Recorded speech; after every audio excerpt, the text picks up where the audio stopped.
Hello, I'm ABX and welcome back to the video. So let's talk about survival in the brand new version of Minecraft. I've been playing this a lot recently, and I'm sure a lot of you have as well, and as I've been doing this, I've realized that this version has a lot of weird differences from the old one that you only really realize as you get deeper into the game, and today I want to share 5 of these big differences that I really feel you need to know, either because they can really help you out, or they're going to throw you up if you don't know about them, or because you can just use them to do some pretty interesting stuff that weren't possible in the old version. But here's 5 survival tips I think you need to know for the brand new version of Minecraft on the Xbox. Like this if you do like it, because it helps out the channel a lot, and let's know you do want to see more of these videos about survival specifically in the brand new version, because I feel like everyone's been focusing on commands and on infinite worlds and all these big things that you probably don't play that much, don't care too much about if you're just a survival player, and that's why I wanted to focus today on the 5 things that I think you're going to need to know, like this first one here, which is to do with furnaces. So I haven't been able to pinpoint this exactly, because even when I do tests on it, it seems to be slightly inconsistent, but the way furnaces work in this new version are basically a lot more limited in range than they were in the old one. So basically, if let's put in some raw chickens, let's say 32,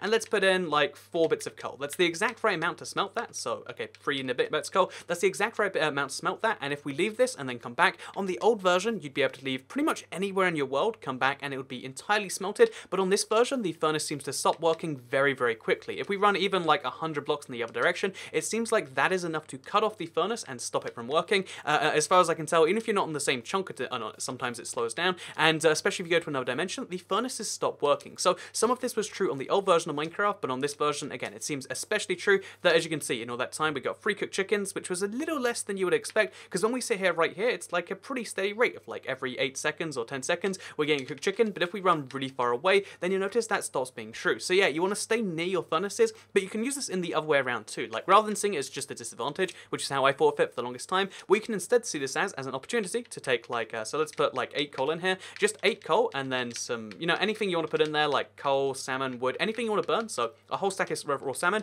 you can leave that in there, and now you can use the furnace as a source of light, because if you don't know, the furnace does emit a source of light when it's, fueling stuff, and this means that it'll only like burn stuff, and it'll only use up that source of light when you're nearby it. So if you're all the way over here and you're checking out your, your horses, you're trying to tame those, then it won't use up the thing. If you're over here and you want to see like your baby zombie, on a horse or whatever, if you're doing anything in your world, if you haven't seen that already, by the way, this is my favorite wacky exclusive I found in a video, but yeah, basically there are baby zombies riding horses in this version, and yeah, if you want to go check those out, then it won't use up the fuel on your furnace if you get far enough away from it. So that's a fun fact that you might not have known about this version, and you can use it to your advantage, or if you want to make sure that your stuff smelts at the right pace, because again, it doesn't feel like it does, then you can make sure you do that by staying very close by to it. In the next, like, let's call it 3 or 4 chunks, is the only way I found it to be pretty consistent. So the next tip is to do with chests. So this is a really handy one, actually, because in the old version of Minecraft, if you wanted to place chests next to each other in this perfect formation, one of these sets of chests had to be made trap chests. So you combine a chest with a tripwire hook, and you get the trap chest. You put those next to your regular chests, and you can put them next to each other. Well, in this version, because it's a brand new version coded from scratch, I think it was a Java limitation that they couldn't have chests next to chests. I honestly can't work out the reason, but to this day, they haven't managed to fix that. But on this brand new version, you can have chests right next to other chests without having to have this thing in the middle. And here you can see the most extreme version of it, chest next to a chest next to a chest, and then on top of those chests going in the other direction, next to chest next to chest, and you can have chests, and again, you can literally, put them in a dense chunk like this, because there's no limit to how many chests can be next to other chests. So one thing that is worth noting is if you want to have chests which are next to each other like this, like just say single chests, because before, if you wanted to do this, the only way was with trap chests. That's still true if you want to have them all look like this and perfectly face forwards, but something you might prefer instead, because if we try the same thing here, as you're going to see, it's always going to combine into a double chest, and also as you can see, it breaks as a double chest weirdly. But yeah, one of the things that you can do in this version, if you want to have that without having to have trap chests, is you can place your chest sideways, and it won't hook up to either of the ones next to it. So yeah, there you go. You can place chests next to each other now, and that's such a huge improvement. I know it's such a tiny thing, but to me, that's like, actually, I like this version just a little bit more for that. So second thing I think you need to know is that chests can be placed next to chests, but only, only if they're double chests, and only if, if you don't want it to be double chests, you have to place them sideways in some way. And also, this is something you could always do, but in case you don't know, you can place chests on top of chests, and both sets of chests will work. However, chests will not work if there is a player on top of them. This is something that has changed. I had to check this because I was so sure it wasn't the case, but I was like, maybe I've missed it. But if you try to open a chest on the old console version, it works just fine. But if you try to open a chest on this version, well, here you can see. So yeah, basically that's the difference. Old version, everything works just fine, even when you're literally on top of it. On this version, there's like, even if you were on top of it like half a second ago, the chest doesn't seem to open. So if we try to run across all of these, oh, that one actually worked perfectly. But as you can see, you gotta run across them and you gotta open it just before you go over there, otherwise you won't be able to open the chest. So if you want to open a chest, jump and then open it, and then it'll work just fine. But also, you can use this to your advantage as well. Again, sometimes it's a limitation, sometimes it's to your advantage, because in this particular case, let's say this chest is filled with my valuable stained glass. I really love stained glass. I'm just a stained glass collector.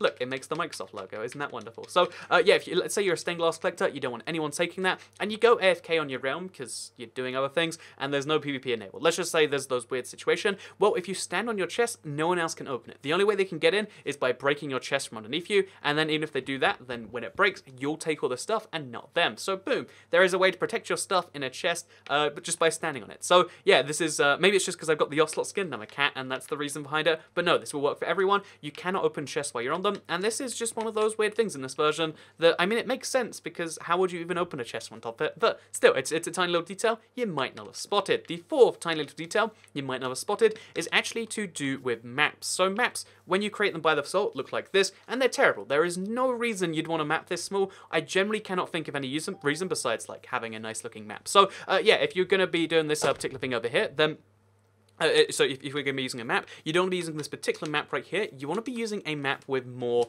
paper to it. So what you can actually do is you can go to a crafting table and you can put more paper around your map. So again, you have to use the manual crafting grid for this. I don't know where that is. And you also round your map with paper. So and you're going to see that we go from this map to a level 1 out of 4 map. And as you can see, we get much more range. This is now from, I think it's 256 by 256 to 512 by 512. I think this is a much more reasonable size for a small map, but I'd still say go up another level and then you get the old console-sized maps. However, you can actually go up one level beyond that, and you can get this map. This is what I like to call the mega map. So bear in mind, this is a enlarged map. Look how big the square is on this size of map. Look at the size of that big square of cauldrons. It's 50 by 50. Now look at the size of that square on this map. In fact, you can't actually see it unless I get further away. So let's just get a little bit away from here. That top left square, just behind my player icon, or just above my player icon, as you can see, is that size on this map, that size on this one, and this map is 2048 by 2048 blocks. It's so absurd the amount of information you can fit on this map, and I'd argue it's almost pointless in the other way, but I love that you can really map out giant areas on this map. And again, this is one of the huge improvements in a way of this version. The regular map sucks. I don't know why they bother giving you one. I think your default map should be bigger,